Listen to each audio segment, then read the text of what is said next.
Sir এখানে একটা বড় রহস্য হয়েছে, এই রহস্যটা আমাদেরকে সংশোধন করতে হবে। আজকে ভেবেছিলাম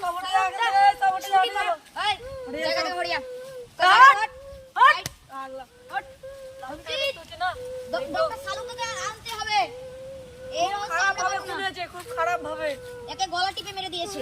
একে চল আইসিসিতে নিয়ে যা।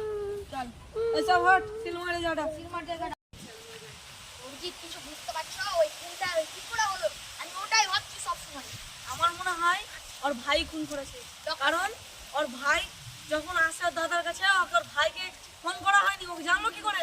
অভিজিৎ কিছু বুঝতে পারছো? সালার এত বড় সাহস, তার সিআইডি কে ধোকা দিল দেখছি, কিন্তু এখনো কারোর বাপের দিন হয়নি যে সিআইডির হাত থেকে পারবে। চলো অভিজিৎ, চলো ওর বাড়ি যাওয়া যাক। চলো এখানে কিন্তু দাঁড়িয়ে আছে, কি বলছি আমরা গাছের পিছন থেকে লুকাই। চল চল চল দাদাকে মেরে যাচ্ছি, কবে টাকা দিবি বল? আমি দাদাকে মেরে যাচ্ছি, কবে টাকা দিবি বল? ও আবার ওই ওলাজি অভিজিৎ পাওয়া গেছে। অভিজিতের হাত থেকে যখন একটা থাবা খাস না, তখন পুরো সিআইডি পুরো বাপ সুদ্ধা কাঁপে। ওই থামাই, ওই অভিজিৎ আই অভিজিৎ হাতে তুলে নিবে না, আমি ওকে মেরে ফেলে দেবো। ওই বল আমাকে, ওই তুই কার কথাই বল? তুই তো দাদাকে মেরেছিস। আমাকে একজন টাকা দিয়েছে, বলেছে খুন করতে, আমি বলেছি আমি খুন করেছি। ফোন কর ওকে, ফোন কর, ফোন কর। হ্যালো হ্যালো হ্যালো হ্যালো পার্কপুরে চলে আসুন, পার্কপুরে। কোনটা দে আমার হাতে দে, ফোন দে। দেখি চল নাম্বারটা আগে ব্ল্যাক লিস্ট করে। চল শালা অভিজিতের সামনে এত বড় ক্ষমতা, কিন্তু দয়া আছে যে।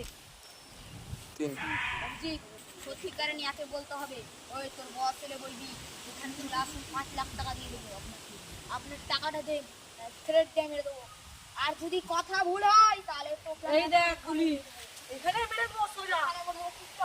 সিআইডির কত পাওয়ার। হ্যাঁ দে আমার টাকা দে, টাকা পরে পরে হবে। ধর ধর ধর ওই শালাকে ধর, শালা ওই ওলাজি আই শালা ওলাজি তুই আমি বল এত বড় ক্ষমতা হলো? তুই কেন মারলি ওকে? বল কেন মারলি? আমার ওর সাথে বহুত দিনের শত্রুতা। কিসের সাথে আছে? তুই একজনকে মার্ডার করেছিস, তাই জন্য দুজনেরই হবে। ওর স্যার এদেরকে কি করা যায় বলুন তো? এদেরকে কোর্টে যদি উঠাই, ভাই এদের কপালে বহুত কষ্ট আছে, ওই একজনকে মার্ডার করেছে, ওদের অবস্থা যে কি হবে আমিও বলতে পারছি না, ওর ফাঁসি হতে পারে।